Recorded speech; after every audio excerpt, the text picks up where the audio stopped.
GPS news میں آپ کا استقبال ہے. میں ہوں آپ کا دوست محمد جاوید. ہم رکھیے خبروں پہ نظر، آپ رکھیے خبر نامے پہ نظر.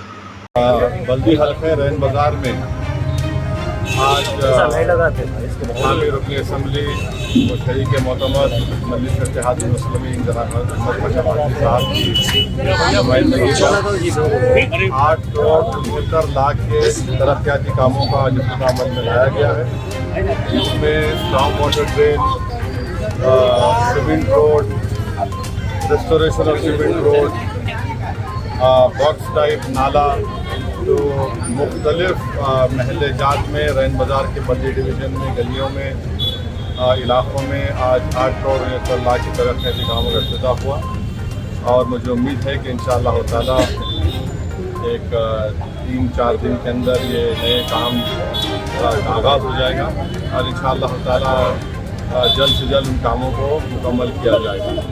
اور بھی رین بازار ڈویژن میں میرے خیال سے 4 کام ایسے ہیں جس کی لاگت 70 لاکھ سے زیادہ کی ہے. تو اسی کے پاس ہے، ان کے سپر انجینئر کے اپروول کے بعد انشاءاللہ وہ 4 کام بھی اس کا شروعات کی جائیں گی. ہماری کوشش یہی ہے کہ پورے ترقیاتی کام ہو، ڈیولپمنٹ ہو. اور اس سلسلے میں آج شام میں 4 بجے حلقہ اسمبلی یاقوت پورہ میں سنتوش